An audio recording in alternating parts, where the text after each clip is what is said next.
Here, the Boston Celtics, we see what's going on. They lost 3 straight. Seems like they're having problems. They had the plethora of all this talent at the beginning of the season, an embarrassment of riches. Fish, it seems like things are all right. What has to change with Boston as they move forward? He said plethora.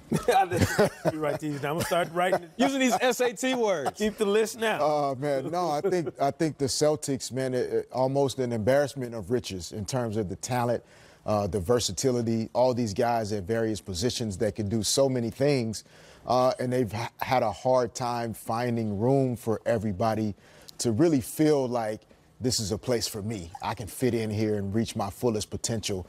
And I think that's chipped away at just some of their character and the way they usually like to play the game. And they've had some challenges so far. Yeah, I think Fish knows about this better than anybody. Sometimes when you got this much talent, it's more about your leadership than it is just raw talent. And right now, to me, they're having a crisis of leadership.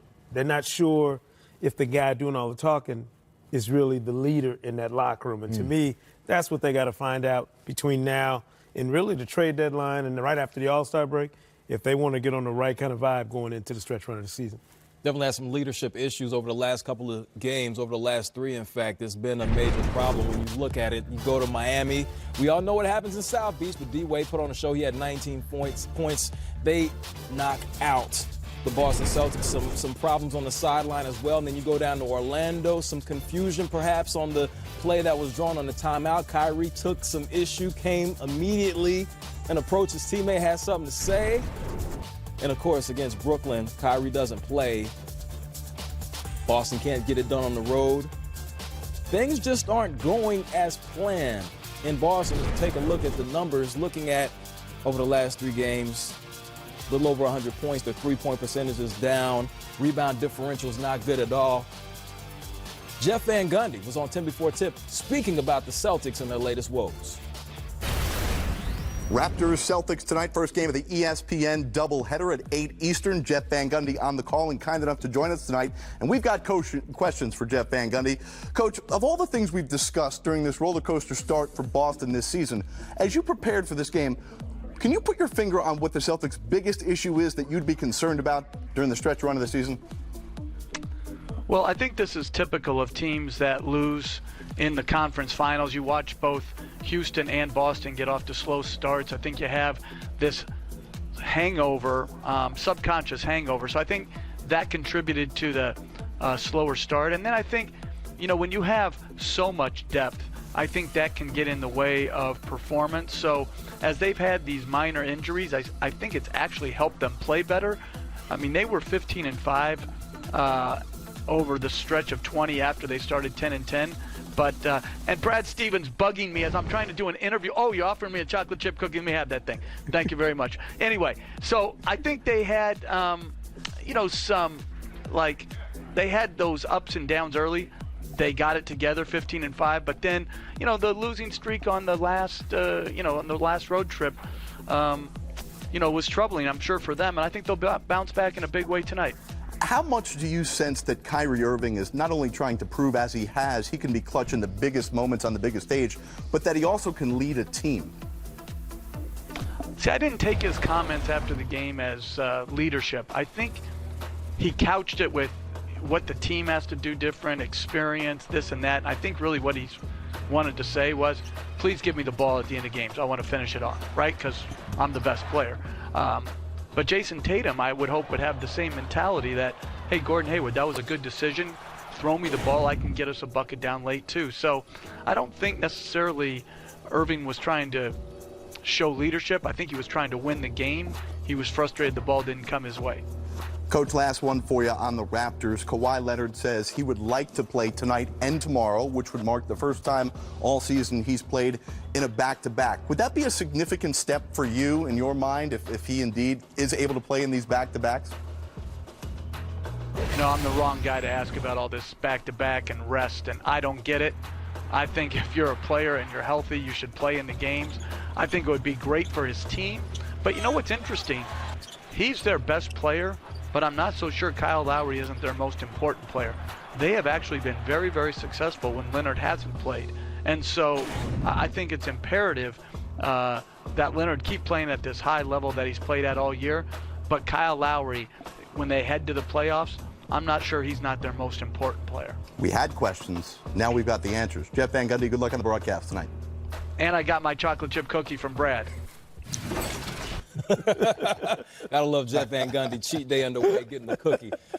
But looking at the Celtics, earlier in the day, you hear Scary Terry talk about the team is too talented for their own good. Now, when you hear a statement like that, number one, what does it tell you about his mentality and where they are right now as a team when they have that problem? Well, I mean, I get what he's saying. I understand what he means by that, is that they have, as you mentioned earlier, just an embarrassment of riches when it comes to quality depth.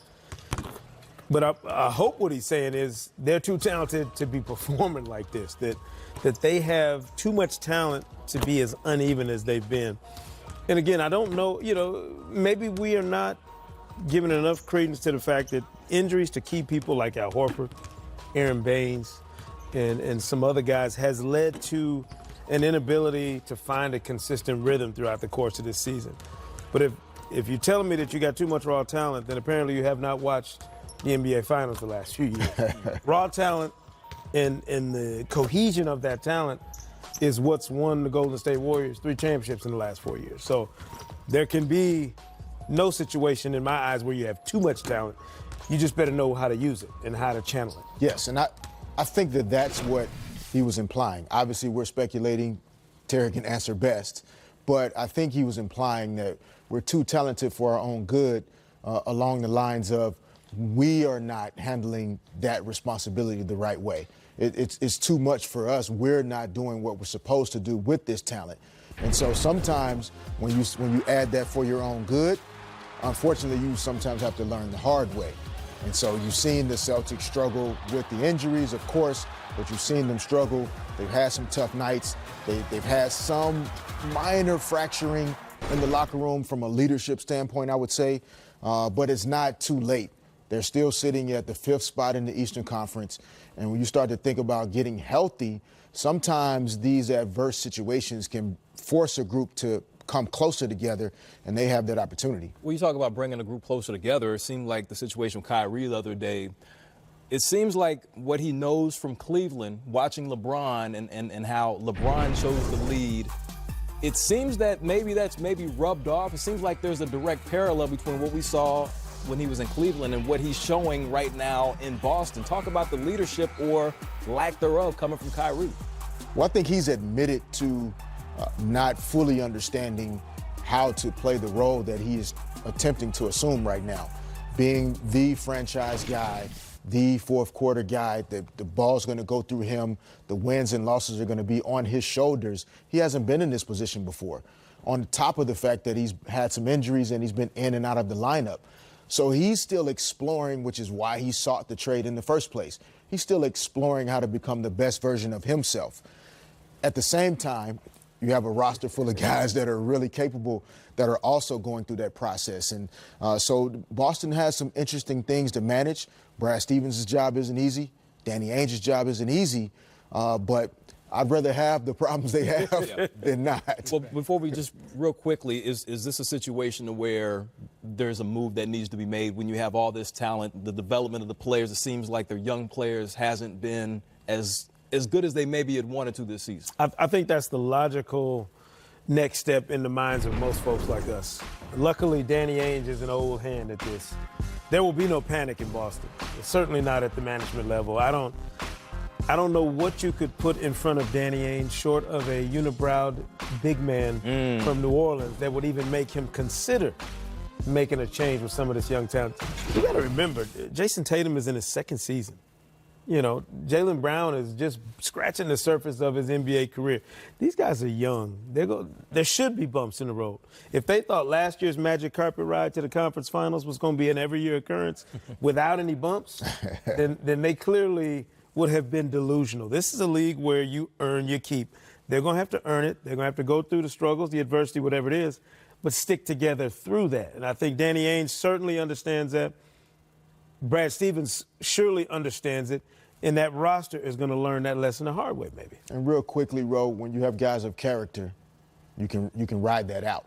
And Boston specifically has drafted and developed guys of character that can fight through this type of things.